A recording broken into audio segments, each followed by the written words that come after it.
This is the story of Indiana Jones and the Temple of Doom. You can read along with me in your book.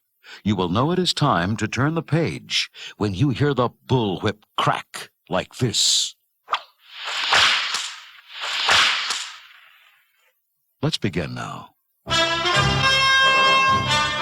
Adventurer Indiana Jones normally didn't wear a tuxedo, but the Chinese gangster Lao Che had chosen a fancy Shanghai nightclub for their meeting. Lao's girlfriend, Willie Scott, eyed Jones with interest, but he was in no mood for romance. This was business, deadly business. The crime lord tossed gold coins and a huge diamond onto the table. I know you have found the ashes of my ancestor for me, Dr. Jones. Give them to me, now. Indy pulled a jade box from his pocket and handed it over. Let's make a toast, Lao. To me, never working for you again. As Indy drank his champagne, Lao gave an evil laugh. You've been poisoned, Dr. Jones. I have the antidote here, but it will cost the diamond and gold I just gave you. Indy threw his drink into Lao's face and lunged across the table. But the antidote bottle tumbled to the floor, and Willie picked it up. Get him! Lao's men pulled out their guns and opened fire. Indy ducked behind a huge silver gong, cut it free, and sent it rolling across the room. Using the gong as a shield, Indy raced toward Willie, grabbing her around the waist. You're coming with me, Doc. I need that bottle. Together, they crashed through a large window and fell 3 stories, landing in the back seat of Indy's car. Shaken but unhurt, Indy yelled at the driver, his young pal, Short Round. To the airport, Shorty. Fast. Okay, Indy. Hours after their plane took off, Willie frantically shook Indy awake. Dr. Jones, wake up! The pilots, they jumped out! Nobody's driving, no fuel left! Do something! Quickly, Indy searched the falling plane. No more parachutes. Shorty, help me get this inflatable life raft to the door. Then you two grab onto me. An instant before the plane crashed, Indy pulled the inflation cord and leaped out. The raft popped into shape and caught the wind. It bounced down a snowy mountainside and slid into a rushing icy river. Willie grabbed Indy's sleeve. Look out for those rocks! Oh, how did I ever get into this? Finally, the raft came to rest on the riverbank, its 3 passengers cold, wet, and bruised, but alive. The chieftain of a nearby village walked up to greet them. Welcome. You are now in India. We have been waiting for you. The chieftain's village was desolate, his people starving. He offered the little food he had to his 3 guests. Evil men from Pankot stole our sacred stone. Without its protection, our wells dried up and our crops died. Then the men came back again and took away our children. We prayed for help. You fell from the sky. Thus we know you were sent to help us. Indy looked at the misery around him. I'll do what I can. Early the next morning, the adventurers set off for Pankot. As Indy climbed on a large elephant, Short Round called up to him. I ride with you, Indy? Nope. We got an elephant over there, just your size. Shorty couldn't believe his luck. He scratched the little animal fondly behind the ear. Indy's taking me to America. You come with me, baby elephant. Maybe we get a job in the circus. That night, they made camp by a muddy river. Willie noticed Indy examining a scrap of antique parchment. What's that? One of the village kids escaped from Pankot and brought this back.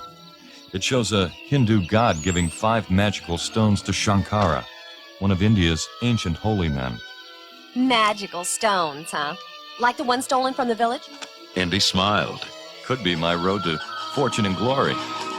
When they finally reached the palace of Pankot, frowning guards glared at them from every corner.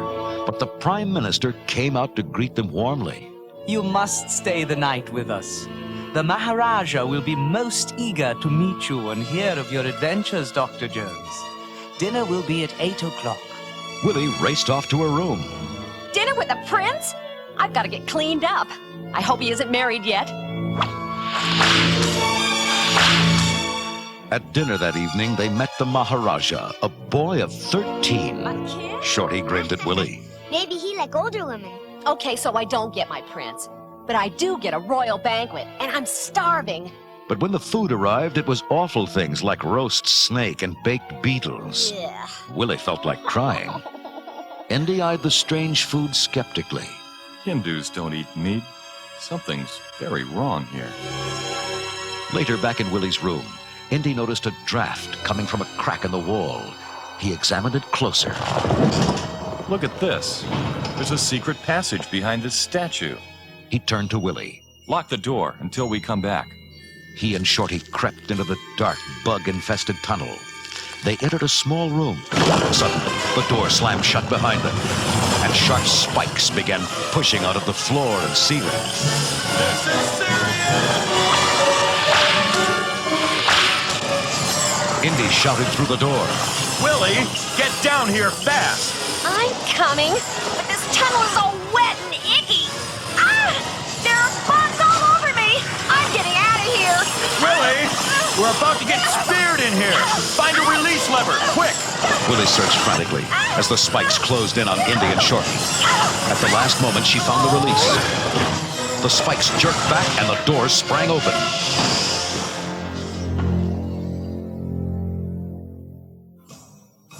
Drawn forward by a weird chanting, the three cautiously entered a tremendous temple cut out of solid rock. Hundreds of worshippers bowed down before a gigantic idol.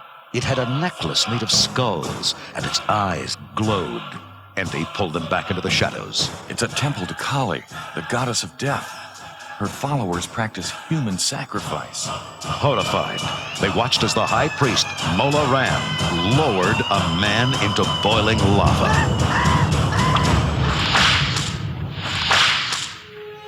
While the worshippers were leaving, Indy looked closer at the repulsive idol. There, at her feet, 3 of the magic Shankara stones, and 1 is the village's. I'm not leaving without them. Indy used his whip to swing across the lava pit and quickly stuffed the mysteriously glowing stones into his shoulder bag. Then he noticed a tunnel behind the statue. He peered in. It's a mine, and those workers, they're the village children. Indy attacked the guards, but he was outnumbered and quickly captured. He was chained to a rock in the high priest's chamber, where he saw Shorty, Willie, so they captured you too. Mola Ram forced a bubbling, smoky liquid down Indy's throat. From now on, all your thoughts will be of Kali, Dr. Jones. The blood of Kali will make you quite happy to be her slave. The potion worked. A cold, evil look entered Indy's eyes.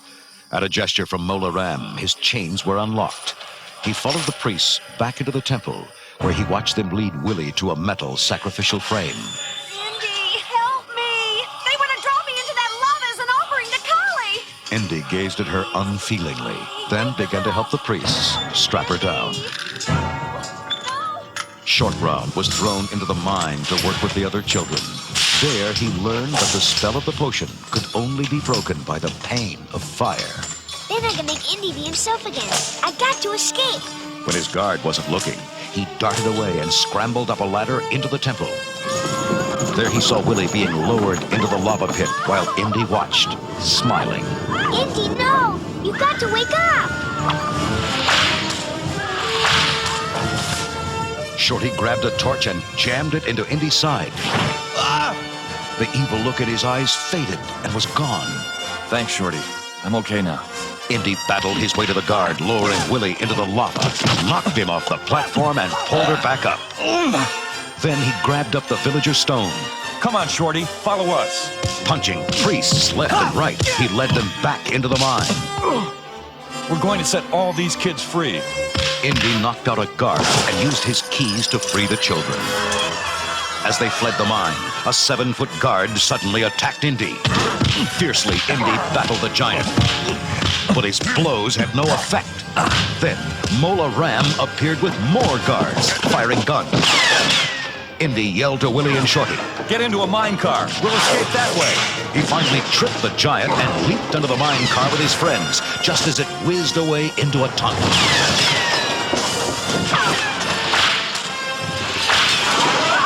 The mine car zoomed through the narrow tunnel like a roller coaster, nearly turning over on the tight curves.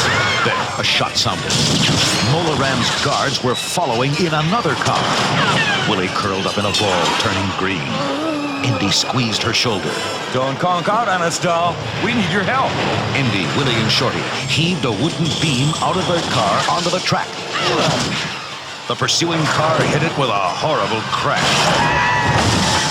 When they came to the end of the tracks, Indy braked the car to a stop. I guess we walk from here. What's that rumbling? A tidal wave. The guards open the reservoir above. Run for it! Fleeing the wall of water surging down the tunnel, they ran like they'd never run before. Just before it crashed down on them, they reached the tunnel entrance and dodged out of the way. Tons of water gushed past into the rocky gorge below.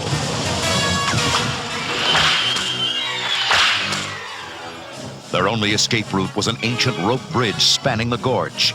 Indy saw a pair of guards coming. Willie, Shorty, get going while I hold these guys off.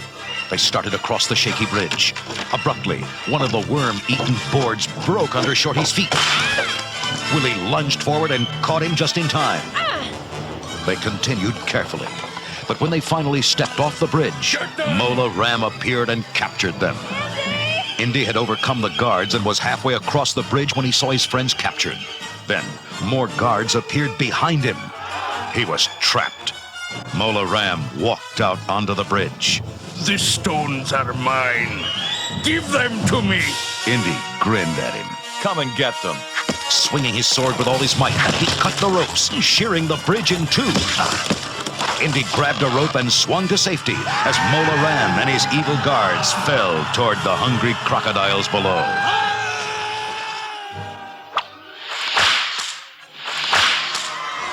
There was great rejoicing when Indy led the children home to their village. Willie looked around, astonished. Streams are running. Crops growing. How could it all change so quickly? Could be something to do with this. Indy held up the sacred stone, then returned it to the village elders. Well, there goes my fortune and glory. On the other hand, it's still a long way home. He gave her a sly wink. Who knows what might turn up?